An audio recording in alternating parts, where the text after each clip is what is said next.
Hi, everyone. My name is Danielle Morales. I'm founder and operator at Design Creative Consulting. I was invited here today by Laudelina Martinez. We're here at the Martinez Gallery in Troy. Really excited to be here. We're talking a lot today about past, present, and future when it comes to being a solo business owner in a creative world. And I'm just excited to be part of this conversation with Laudelina. Thanks for having me today. How are you? I'm good. Thanks so much for joining me. I'm excited for you, for your new business, and I'm excited also about the idea that we might energize each other through work that we might do together and through conversations as well, through bringing some of our clientele together. Tell me a little bit more about the business. What is it that you're going to be focusing on? Yeah, so design creative consulting focuses on identity, so business identity for creative companies, and that it's a lot more than what you make and what you put forth to the community. So we talk a lot about branding when we talk about business identity, and that is kind of one of the offerings that I have for clients is branding, but it's so much more than that, right? Like a business identity is how you work together, it's how you lead people, it's how you make your products, and it's all of that kind of piled into one. And I think we live in a day and age where people value companies that do all of those things right, that have teams that work really well together and that treat each other well, and leaders that are really invested in and invest in their people. So the three big things that I offer under that identity and kind of like that business growth is brand identity, leadership coaching, and project management. So how does coaching work in that? Yeah. Do you coach groups or do you coach individuals? What are you thinking of? It all depends on the company. I tend not to go into group coaching until I've gotten to know the people individually a little bit more. So I like to start with one-on-one coaching because it really kind of Yeah. gives me each individual perspective and helps me have that opportunity to grow each individual towards their goals. And at the end of that, it's really nice to kind of get those people together, and now they're speaking the same language, and now we can kind of all put together a little bit of a curriculum, kind of to learn as a group. So a little bit of both, but I definitely like to start one-on-one because I think it brings a lot of value, and I think people are more willing to open up and, get to know me. I think I've always been in a room full of, 50 people where you kind of are listening to one person talk that maybe you've never met before and you don't really know very well. So you're not really sure, like you see their resume, but you don't really know them as a person. So I like people to get to know me as a person as well, so that we're building trust, because leaders in general should always be building trust. So why take advice from somebody you don't trust? Yeah, and there's always that element of someone who may be wonderfully experienced, credentialed, and so on, but if you don't really feel something, some comfort with them, um, it might not work. Yeah.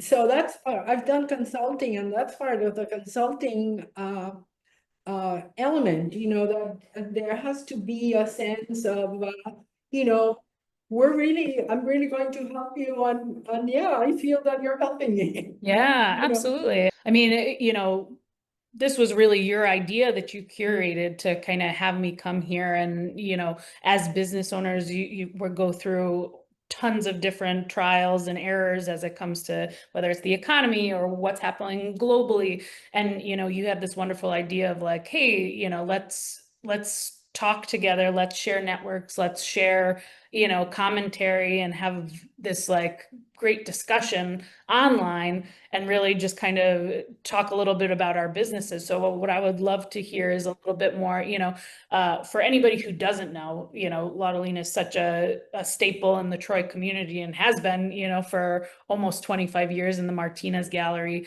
For anybody who doesn't know, what are your plans now, and what are your plans to go into the future? Well, I'm a contemporary art gallery that has a particular interest in Latino art, and that interest in Latino art has actually grown so that I have a number of diverse artists that I represent. So that's really terrific because it's very engaging and very lively kind of art that I have. And I started in 2001. And initially my focus was on having traditional gallery, having monthly exhibitions in that space and so on. Things have changed throughout the years as new opportunities and then challenges have come up. And the latest challenge was COVID. And with COVID, what we started doing was, instead of bringing people to look at exhibitions in a space, I started doing online exhibitions, which I have found a really great new place to grow into. One of the things that I'm doing now and thinking about is to continue a certain kind of outreach. About 10, 12 years ago, I used to do a lot of art leasing. And I'm thinking now that it's good again to focus on leasing art, particularly for younger people. And one of the things that I like about our conversations is that I get the perspective of someone who's obviously younger than I am, and someone who's involved at a different level with their generation than I am with my generation. So I'm thinking of leasing art as one of the things that we're going to be focusing on. The other thing is that I'm opening a shop through the website, and the shop I hope will go all over. I used to sell up until a couple of months ago through First Dibs, and through First Dibs I used to sell all kinds of art to people in Europe, in Mexico, in Australia. And I started thinking, well, why don't I try to do that on my own? And so we're moving into that. And I'm also thinking of what are exhibitions that have been formatted for either an institution or for a business, so that we might be able to provide ready-made exhibitions for a week or 2 weeks. And we're going to start that in the fall during Hispanic Heritage Month, which is, I usually get so many invitations to go and talk during Hispanic Heritage Month. And I've been thinking, well, why don't you have some art? That might be the best thing to do, have some art in your office, and I can come and talk, but people can see the art and can enjoy it over the course of a week or 2 weeks. So we're thinking of that. We're thinking of curating art that might go to an office or it might go to an institution for a short period of time, and that way generate another income stream for the gallery, which is important. Yeah, absolutely. I mean, one of the things, you and I have met a couple times over the years, but lately we've been having a lot more in-depth conversations, and I always leave the conversations feeling like I've learned so much. And, one of the things you've talked about a lot is just, how to be innovative and how to always kind of come up with new ideas, depending on where we're at. So can you talk a little bit about, like when you started and some of the things that came up when you first started the gallery, and how you had to kind of get crafty, kind of bringing you to now? Well, when I started like a lot of people with a business plan, very traditional business plan that included a number of things, people I was going to be working with, corporations I was going to be working with. I opened a gallery in April, and then in September, the Twin Towers came down. And that was the first big challenge that I had to face. The fact that people were very frightened, and we were all kind of shook up by by the events. And there was a question of, what's really going to happen to our country, what's happening in the future. Are we going to be doing things the same way? And so I threw away that business plan. I threw it away because I said, there were people who were not coming out, people, it took up until Christmas of 2001 for people to begin sort of testing the waters as to, going out to events and things like that.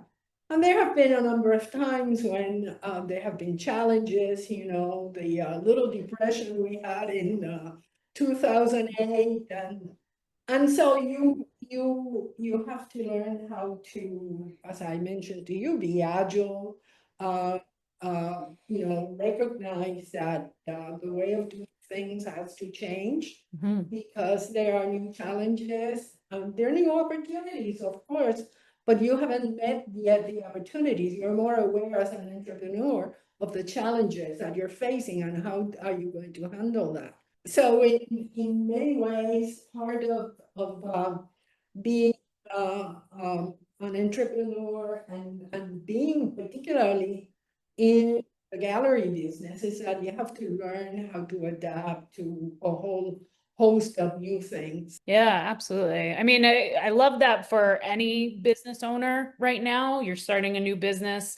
What are you thinking about? Oh, I have something very specific in my head, and this is how it's going to turn out, or I hope this is how it's going to turn out. And you're such a great example, and you have so much to teach around.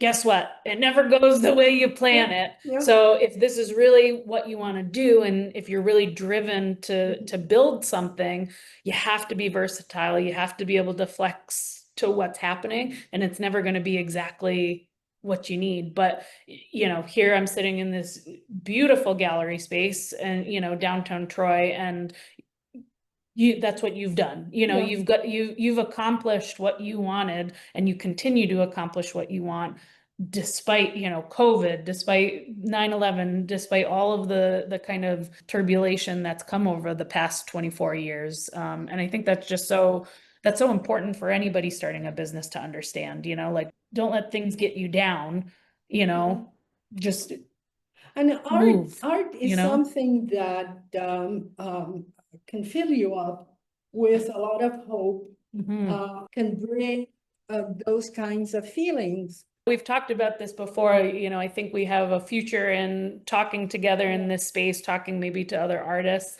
maybe seeing where that So goes. one of the things I want to do is I want to invite people to come as part of the outreach. I'm having an exhibition at the Albany Black Chamber on Friday, June 27th from 6 to 9.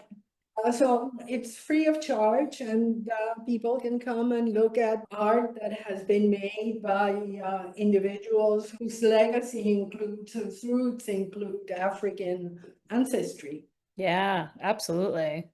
Yeah, I think there's a lot of opportunity, and a lot of network sharing in our future. And this is just a really great first step. Thank you so much for coming up with this idea and inviting me to this beautiful space so that we could have this conversation. With you. Thank you so much, Laudelina. It's been great. Take care. Have a good one. Bye-bye.